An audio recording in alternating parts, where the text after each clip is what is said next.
Assalamualaikum warahmatullahi wabarakatuh. Masjid Imam Ahmad bin Hambal yang ada di daerah Bogor, tepatnya di Tanah Baru. Teman-teman, saya ingin bercerita sedikit tentang Masjid Imam Ahmad bin Hambal ini. Saya pernah beberapa kali ikut salat di Masjid Imam Ahmad bin Hambal ini, meskipun saya memang tidak termasuk kepada salafi ya teman-teman, tetapi saya suka aja mendatangi masjid-masjid yang ada di sekitaran daerah Bogor. Dan kebetulan memang domisili saya juga di Bogor ya teman-teman. Dan saya masuk ke masjid, selama itu masjid makanya saya merasa memiliki ya, karena itu adalah rumah umat Islam ya, Baitullah.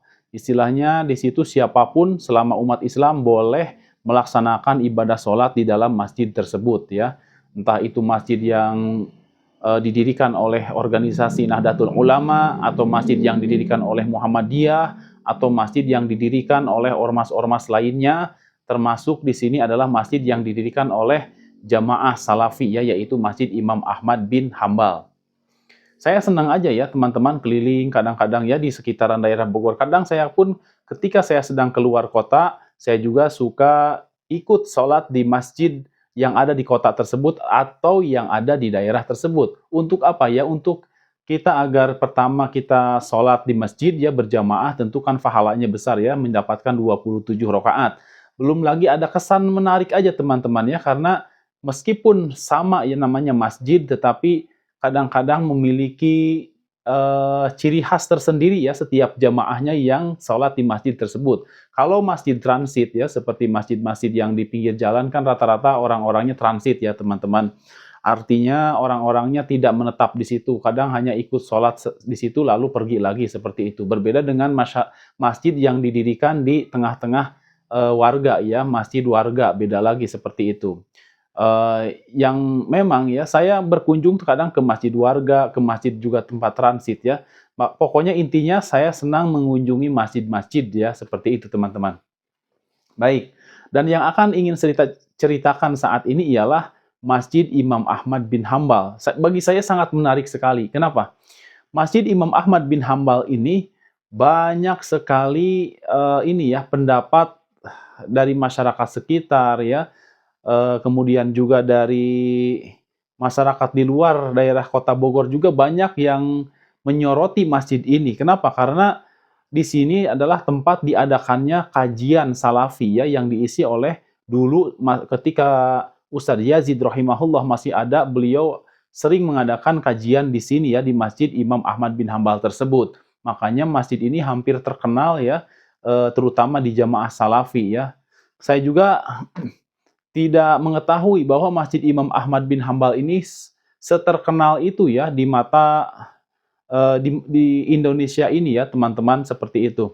Nah, kemudian saya memiliki pengalaman dengan Masjid Imam Ahmad bin Hambal tersebut. Ketika itu orang tua saya, ibu saya meninggal dunia. Nah, kemudian seperti tradisi di kampung saya ya, setiap ada orang yang meninggal selalu diadakan acara tahlilan dan juga ada acara pembacaan ayat suci Al-Quran ya selama 7 hari berturut-turut. Dan ketika itu orang tua saya ya, ayah saya mengundang beberapa orang ya untuk mengajikan, untuk membaca ayat suci Al-Quran selama 7 hari. Dan teman-teman, disinilah ya kejadian menariknya ya yang saya alami tentang Masjid Imam Ahmad bin Hambal tersebut. Beliau bilang bahwa kenapa warga sampai meminta ya, berdemo agar pemerintah ya Kota Bogor untuk menutup keberadaan Masjid Imam Ahmad bin Hambal. Penyebabnya ialah ya, salah satunya ialah di dalam Masjid Imam Ahmad bin Hambal tersebut katanya tidak boleh dibaca sholawat ya.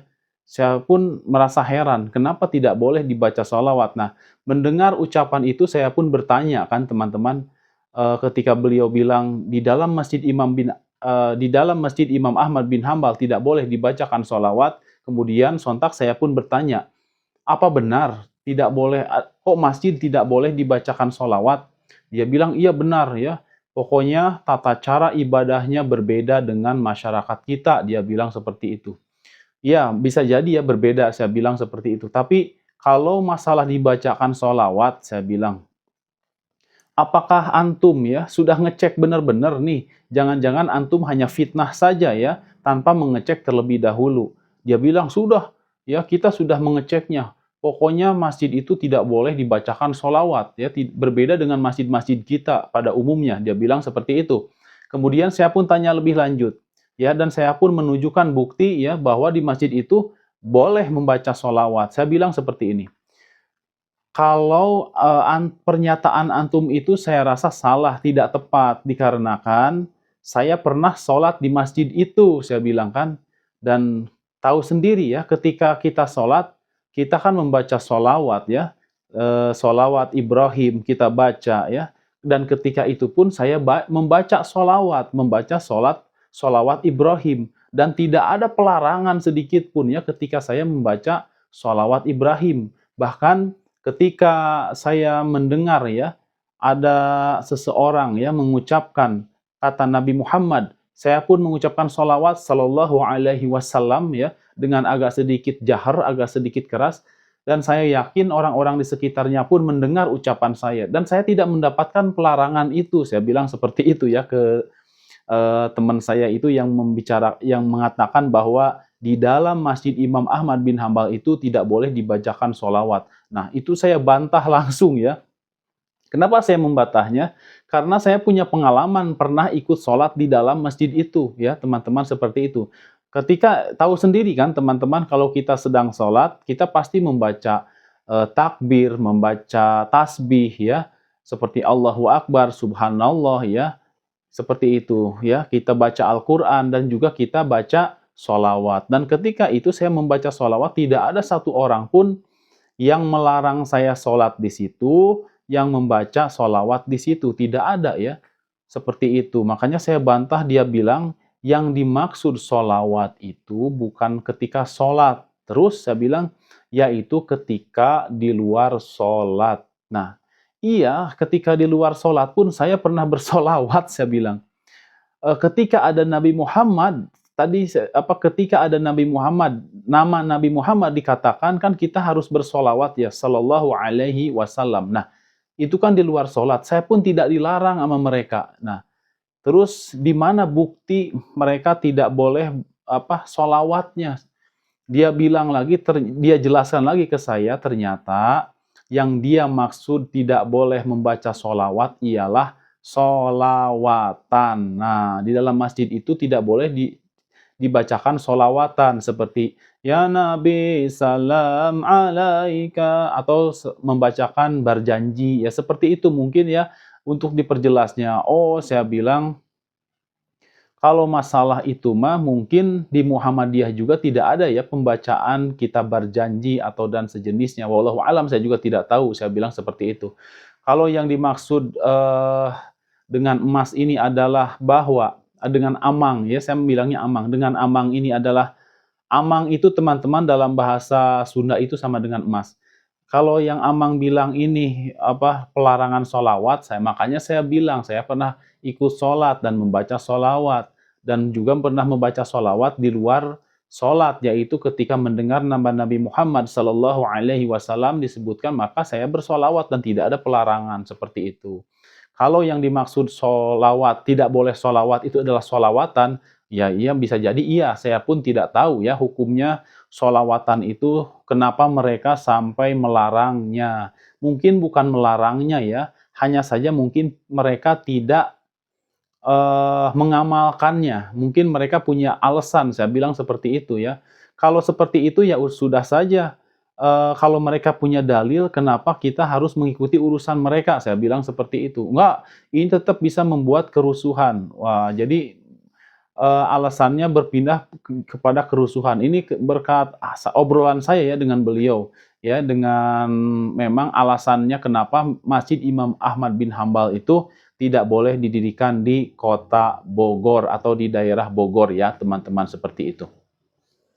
Jadi teman-temanku yang dirahmati oleh Allah Subhanahu wa taala, perlu teman-teman ketahui bahwasanya kajian Salafi itu tidak hanya di Masjid Imam Ahmad bin Hambal ya. Bagi teman-teman ya warga Bogor, kalau teman-teman agak sedikit gaul ya, artinya sedikit memang suka tentang kajian-kajian, banyak kajian-kajian Salafi ya yang ada di daerah Bogor yang memang tidak dilaksanakan di Masjid Imam Ahmad bin Hambal. Kalau alasan kalian melarang jamaah Salafi untuk kajian, saya rasa tidak mungkin bisa dicegah begitu saja ya teman-teman dengan hanya sekedar melarang Masjid Imam Ahmad bin Hambal ya. Mungkin teman-teman berhasil ya untuk melarang membangun Masjid Imam Ahmad bin Hambal. Tapi teman-teman saya kasih tahu belum berhasil ya untuk melawan dakwah Salafi ini. Karena perlu teman-teman ketahui ya, Bogor ini salah satu tempat ya berkembangnya pemahaman Salafi yang cukup pesat, teman-teman. Ya, perlu teman-teman ketahui. Meskipun Masjid Imam Ahmad bin Hambal ya pembangunannya di stop ya, eh, dakwah Salafi memang di daerah Bogor cukup pesat, teman-teman ya. Jadi kalau teman-teman hanya menutup ya masjidnya saja untuk membendung dakwah Salafi, saya rasa itu adalah kesalahan ya, sebuah kesalahan. Ya, memang mungkin teman-teman berhasil menutup masjid tersebut ya untuk dibangun. Akan tetapi teman-teman di sini gagal ya menutup dakwah Salafi berkembang di daerah Bogor. Seperti itu. Teman-temanku yang dirahmati oleh Allah Subhanahu wa taala, bisakah kita menjadikan kejadian ya antara Ormas PWI-LS dengan FPI itu dijadikan pelajaran untuk kita semua, bahwasanya hendaklah kita menggunakan kedewasaan kita ya, kebijaksanaan kita ya, keleluasaan kita, kemudian kerendahan hati kita untuk menerima teman kita yang berbeda paham dengan kita. Itu saja teman-teman. Gak usah kita merasa terusik dengan teman-teman seiman kita yang berbeda paham dengan kita. Misalkan antara PWI-LS dengan FPI, sudah damai saja ya, hidup rukun saja. PWI-LS nggak percaya kepada habaib, itu boleh ya teman-teman, karena itu adalah hak teman-teman PWI-LS untuk tidak percaya kepada habaib. Begitupun juga teman-teman yang FPI, kalian percaya kepada para habaib itu adalah keturunan Rasulullah Shallallahu Alaihi Wasallam, itu juga pun adalah hak teman-teman ya, hak kalian untuk percaya. Jadi yang tidak boleh itulah yang harus dipegang, yaitu tidak boleh saling mengganggu, tidak boleh memaksakan kehendak, tidak boleh memaksakan pemahaman diri kita kepada orang lain. Kalau kita pahamnya tidak percaya bahwa habaib itu bukan keturunan Rasulullah, sudah yakini oleh diri kita bahwa mereka bukan keturunan Rasulullah. Kemudian bagi teman-teman juga yang percaya bahwa habaib itu adalah keturunan Rasulullah, silahkan ya kalian percayai ya, kalian muliakan para habaib itu ya, karena memang keturunan Rasulullah Shallallahu Alaihi Wasallam. Kemudian juga selanjutnya adalah dengan para salafi ya, dengan orang-orang salafi. Biarkan saja ya pemahaman mereka. Toh mereka juga tidak ada yang mengganggu. Belum pernah ya sampai saat ini ada korban dari akibat perkembangan dakwah salafi ini, belum ada ya. Dari pencabulan belum ada ya. Dari penipuan dana umat belum ada. Ya, jadi salafi ini di sini mendapatkan image negatif, memang hanya mereka tidak melaksanakan Islam sebagaimana tradisi yang sudah ada di kita ya di Indonesia, seperti mungkin tahlilan, seperti mungkin juga 7 bulanan ya, atau acara-acara keislaman ya lainnya seperti Rebo Okasan ya yang di Bogor itu ada. Nah, orang-orang Salafi kenapa tidak mengamalkan? Karena mereka juga punya dalil, teman-teman. Ya, itu tadi. Kita saling menghargai ya, meskipun kita saling berbeda, kita menghargai ya, mereka adalah saudara seiman kita. Seperti itu. Begitupun dengan orang-orang Salafi ya. Meskipun kalian bertetangga dengan orang-orang yang masih melaksanakan muludan, masih melaksanakan tahlilan, ya nggak apa-apa ya. Nggak usah memaksakan kehendak agar orang-orang yang masih muludan, masih tahlilan, agar mengikuti supaya meninggalkan tradisi-tradisi mereka. Ya biarin saja dulu ya. Kalau kalian pengen dakwah, dakwah saja ya, sampaikan dengan lemah lembut ya, jangan sampai kata-kata yang dikeluarkan juga menyakiti, yang menyinggung orang-orang yang masih melaksanakan tahlilan, melaksanakan muludan dan lain-lain sebagainya yang kalian anggap bid'ah, seperti itu. Dan juga teman-teman yang dirahmati oleh Allah Subhanahu wa taala, dari pihak yang masih melaksanakan muludan, masih melaksanakan tahlilan juga biarkan ya teman-teman dari salafi mereka beribadah sesuai dengan pemahaman mereka, seperti mereka tidak muludan, tidak tahlilan, mengharamkan musik, mengharamkan rokok, biarkan ya mereka seperti itu. Eh, karena kalau hidup rukun itu nikmat teman-teman ya, nikmat. Ya, misalkan begini, ada orang-orang yang teman-teman ya untuk diketahui bahwa orang-orang yang tidak melaksanakan maulidan itu di Bogor ya, terutama disebut dengan istilah GAM, Gerakan Anti Maulid ya, seperti itu. Nah, teman-temanku yang dirahmati oleh Allah Subhanahu wa taala, kalau kalian hidup rukun kan indah ya. Teman-teman yang tidak melaksanakan muludan, kemudian bertemu dengan teman-teman yang masih melaksanakan muludan, nggak usah pukul-pukulan ya, bertemu nggak usah saling menghina, nggak usah saling mengejek. Kalian cukup mengucapkan salam aja, Assalamualaikum ya akhi, kemudian dijawab juga Waalaikumsalam warahmatullahi wabarakatuh. Misalkan mau bertanya gimana, masih suka muludan, masih ya, gimana antum? Masih anti maulid, masih, oh ya sudah, ya udah berlalu begitu saja, nggak usah, wah ini orang yang suka muludan bid'ah nih, ataupun sebaliknya, wah ini orang yang nggak suka muludan, nggak cinta kepada Nabi Muhammad nih, jangan seperti itu ya. Kita tetap utamakan rasa persaudaraan, terus rasa ingin hidup rukun ya teman-teman, seperti itu. Kalau punya prasangka buruk, pendam saja sendiri ya. Jangan sampai disebarkan ke orang lain ya, mempengaruhi orang lain supaya juga enggak suka terhadap orang tersebut. Itu adalah perbuatan yang saya rasa tidak dewasa ya teman-teman, seperti itu. Jadi kembali lagi tadi ya, bahwa kalau kita hidup rukun ya, mau itu masjid yang didirikan oleh Salafi, mau masjid itu yang didirikan oleh Nahdlatul Ulama, mau masjid itu yang didirikan oleh Muhammadiyah atau yang Persis atau maupun Jamaah Tabligh, itu adalah masjid teman-teman ya, harus dirawat, harus digunakan sebagaimana fungsinya, yaitu digunakan untuk beribadah kepada Allah Subhanahu wa taala ya, digunakan untuk mengurusi perkara-perkara masyarakat ya di dalamnya.